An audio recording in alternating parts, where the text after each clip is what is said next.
Hello and welcome to the next podcast. Today we are going to talk about sports psychology, which you should have done in year 10, and that is on the second paper. So you've got me, Mr Brasier and Mr Hart this morning, and we're going to start off by talking you through some mental preparation. So in your course you would have done all about mental rehearsal, so when you're visualising the goal, or say Owen Farrell taking his time looking up towards the post before he takes a conversion or a penalty. So we're going to run you through when we use that in our sports and why we think it's important. So Mr Hart, you obviously number of sports. Do you want to start telling us how you use mental rehearsal? Yeah, I think one of the most common reasons for using mental rehearsal is because it's a method of just calming anxiety and calming any nerves before an event. You see lots of different sports use mental rehearsal, and it's actually one of the reasons when I go to watch sport, I quite enjoy watching people's warm-ups. And one, I try to steal the drills that they do as well, so I can try and make my lessons more interesting, but also at the same time just like to watch how elite performers prepare themselves for those challenging environments. I can't imagine what it's like to play in a World Cup final and the nerves that go on. But in that preparation of that, you can imagine that the morning of a World Cup final, they're sitting in there, laying in their bed, just waking up, they're thinking about it, and they're probably imagining that first shot on goal, or the first pass that they make, or if there's the World Cup final for netball and it's the first centre pass and they imagine themselves making that pass and being successful, then it's a way of reducing those negative thoughts, because it definitely happens. We're lucky enough to have that final at Twickenham a couple of years ago, and watching those boys in the changing room was great to see how they're dealing with it. You had some boys with their headphones on, listening to music, not speaking to anyone. You had some boys mucking around in the corner. Everyone had their own ways of dealing with it, and mental rehearsal and watching in your head a video of you making that first tackle, or making that first kick, or whatever it may be, definitely helps you. What about you? You played in that County Cup final in 2011 that we played at Biggleswade Rugby Club. Yeah. Well, I think players definitely were more prepared than the members of staff on that day. Yeah, for those of you who don't know, Mr Reynolds and me coached Mr Brasier's rugby team when he was a student at Samuel Whitbread. And Mr Reynolds' nerves got the better of him as he threw up on the side of the pitch just before kick-off. Maybe he needed some mental rehearsal. He was visualising the worst outcome, wasn't he? I remember in that game, actually, we got it on video, I had a kick from the touchline. Yeah. And we had quite a lot of people there. Yeah, there was hundreds of people there, wasn't there? And all running down the touchline. And I had to kind of split the crowd to have my run up. And I remember standing over it and hearing them all behind me. And then as soon as you start to visualise, it all goes quiet behind you. And you can they recognise that you're kind of going through your mental preparation. Can you imagine taking a penalty at a football ground full, 60,000 fans away? You've got to take yourself to a place where you are mentally prepared for what you're about to do, and I imagine they managed to drown out 60,000 fans. I mean, I guess as well, that's why you have the toss before, isn't it? Yeah. The toss of what end you go if you're banking banking on your skipper winning that toss. With that, so we can get us down our end, And you talk. So I listen to quite a few kind of podcasts and things like that, and they talk about Beckham taking his free kicks, and that one of the best kind of sporting moments from when I was really young would have been that Beckham free kick against Greece. Yeah. And he had 10 free kicks in the game, and he's spraying them everywhere. Yeah. And then to send us to the Euros, wasn't it? Yeah. The last minute of the game, the composure to just mentally prepare himself, visualise it. Big breath, wasn't it? Just before he took it, you could see him. You could see his chest go, and a big blow out of air, and he's probably thinking, "I'm going to whip this over the wall into the top corner." Yeah. And then he did, and a massive knee slide afterwards. Yeah. Straight into the corner, arms out. Yeah. It's quality. Iconic. So obviously, Beckham puts hundreds of hours into that free kick. The routine is the same every time, the same run up, always one foot in front of the other. It's kind of iconic whips his arm round over his shoulder as he delivers the ball, that whip into the top corner, and it's having that ability to kind of recall your mental image of kind of past competitions where you've done it before. Make sure that you know, right, this is the area. He's practice free kicks from everywhere, so being happy with the routine from the area of the pitch that you're in, and reducing the negative thoughts, and focusing on the positive outcome. I think another good example away from practical, away from games is dance. You know, they plan that they see the routine in their head, and they know what moves coming next, and you know that's them mentally preparing for what they're about to do. I imagine when you perform in front of I'm not much of a dancer personally. I've not performed in front of many crowds, but I imagine that can be quite nerve-wracking, and then playing the routine in their head is vitally important. Nothing more than a two-step. That dance. So if we move on to types of feedback, so you've got intrinsic, extrinsic, concurrent and terminal. So concurrent, for you guys that are listening, is during the game, and terminal is before or after the game. Intrinsic is feedback from yourself, so knowing how something should feel and then feeding back to yourself if you've struck the ball right or if you've made a successful pass. And then extrinsic is from someone else. So Mr Hart, if you were a player of any sport and you could only get one of either concurrent, so feedback during the game, or terminal, so feedback before and after the game, which one would you rather have? Oh, good question. I think probably, I don't know.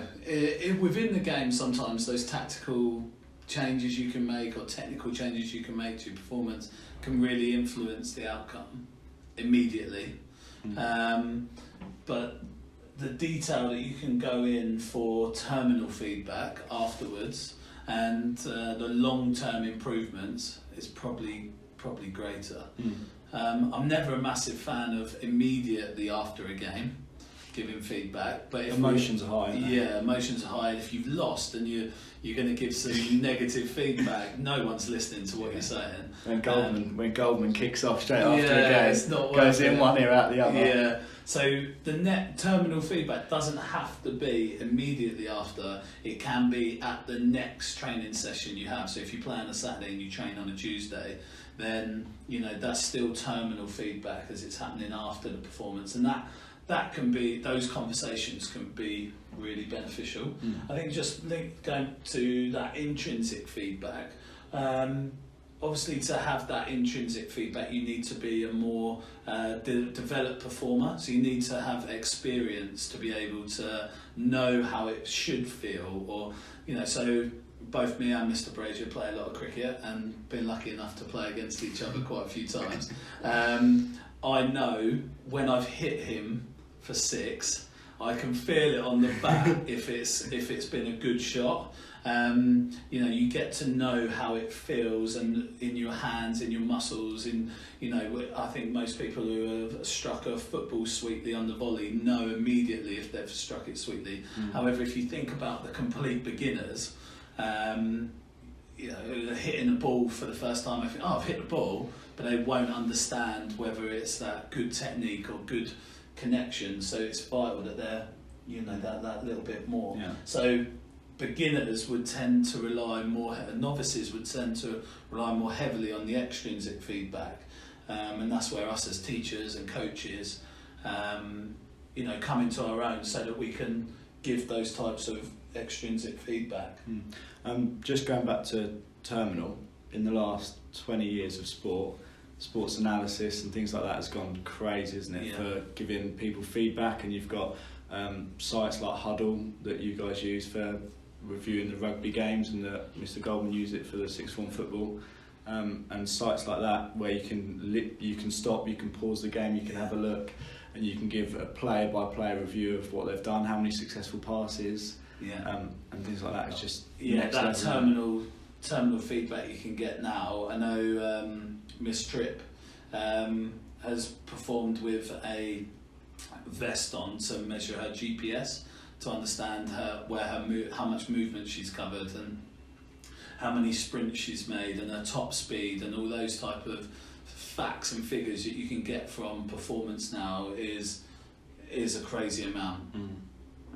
And the concurrent, so we are recording this on the 4th of December.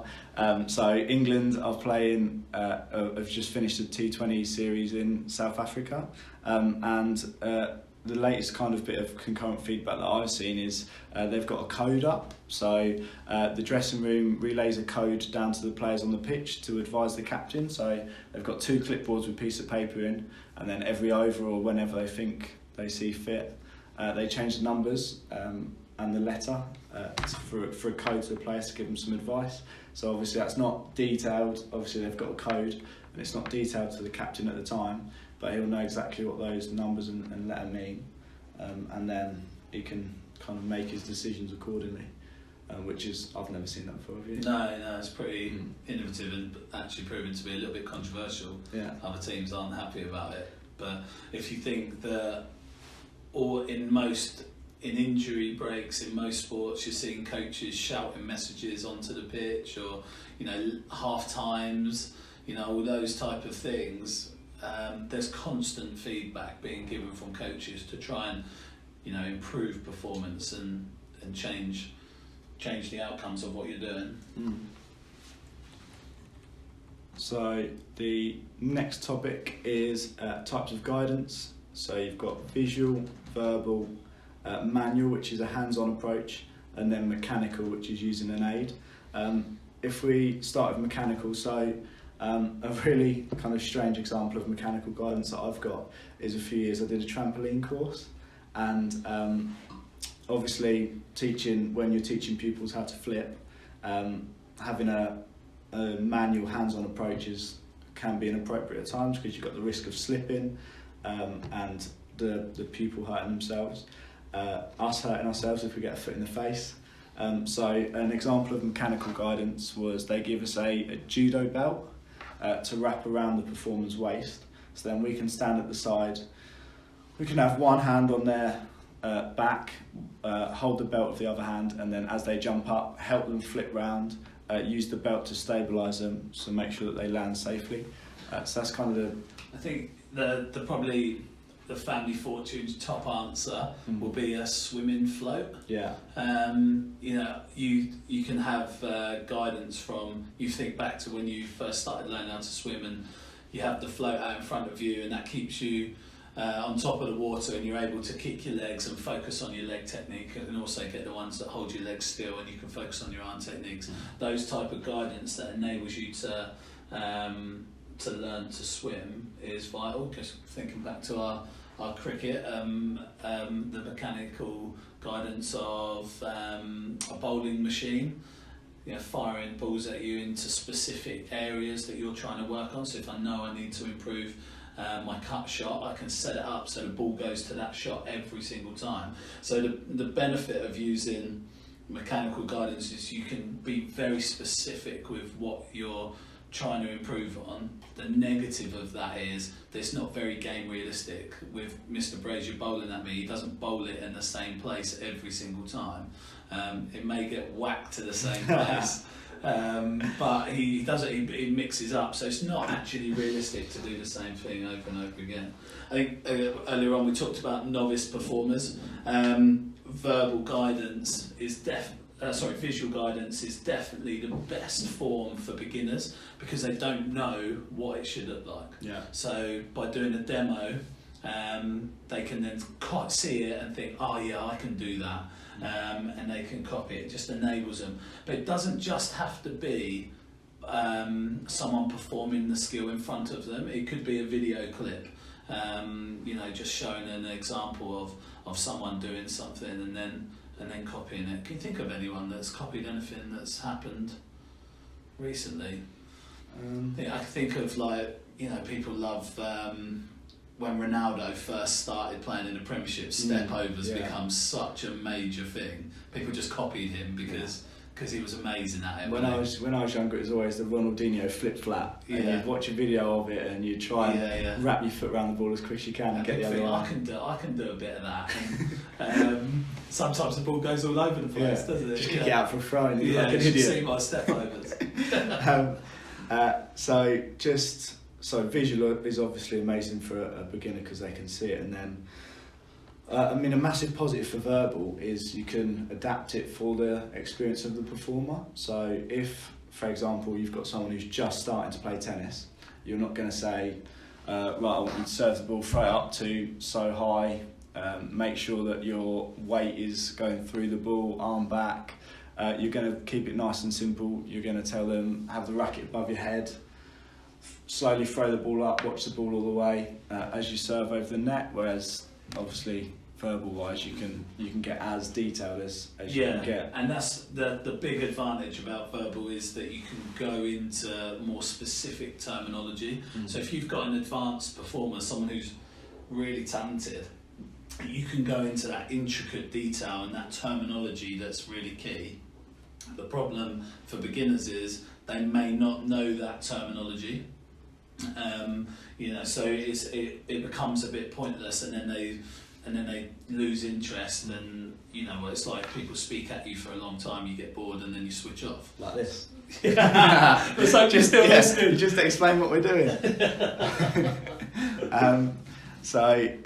Just following on from the guidance, obviously if you've got a smart target, then your coach is giving you guidance that's specific to something that you're trying to achieve. So when we're thinking about smart targets, obviously you've got short-term goals, long-term goals. You can run through the 5 areas of SMART. From your coaching at Biggleswade, what kind of targets have you got for the season for when we can start? We're very much an outcome goal target this year, and that is to get promoted. So we have set the target that we want to win the league and get promoted to the league above. So that is very much our outcome goal.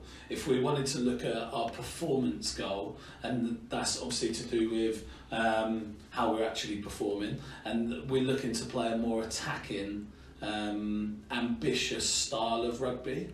So we're going to throw the ball more, and our aim is to not be as boring as what we have been in previous years, and just look to our big men to crash it in. We're going to look to throw the ball and be that bit more attacking. So with that being like a long-term goal, short-term goal is just win game by game by game by game, take it a game at a time? Yeah, small progressions for our short-term goals, whether that be even for me as a coach, is to get more people there to training, but from a performance point of view is to get them to immediately understand the shape of what we're going to try and do and how we're going to play.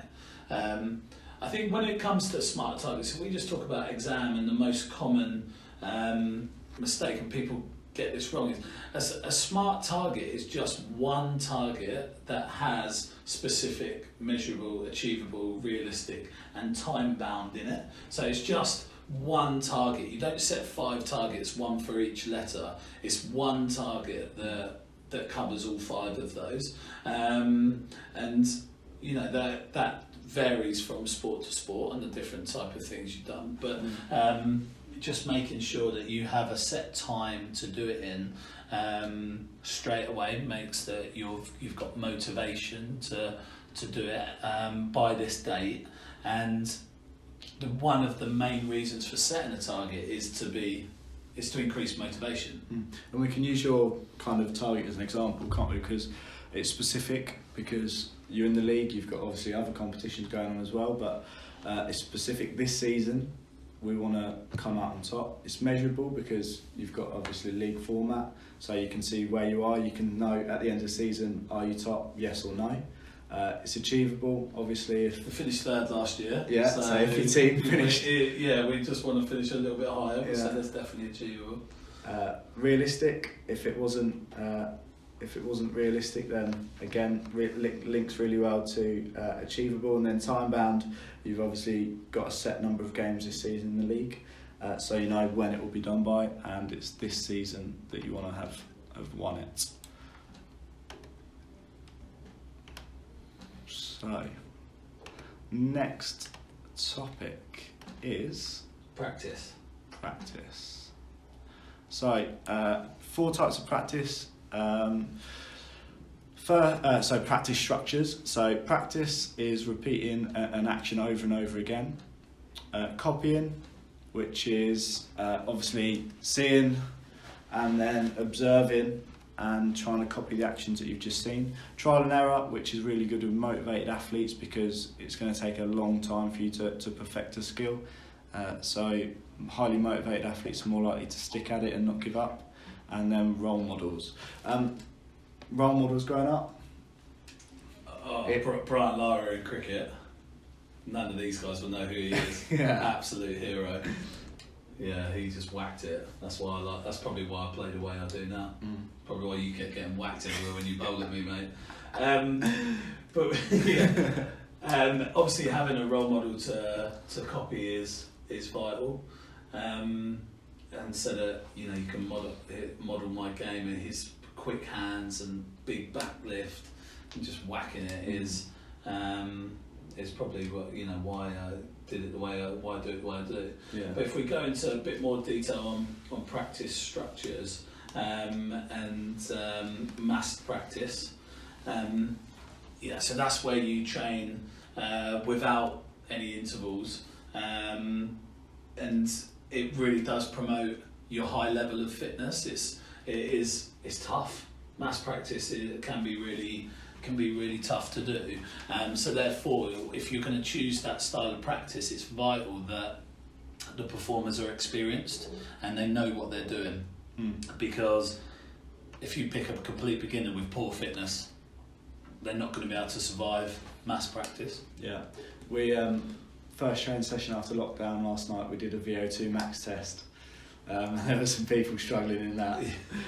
If we think about skill classification, which we're going to come on to in a second, it needs to be simple skills that just don't require a lot of thought and don't require a lot of attention, because you're doing it for such a long, hard period of time. Yeah, it's kind of that mind-numbing session where the balls aren't out. Yeah. You rock out onto the pitch or the court and you think, we're in for it today.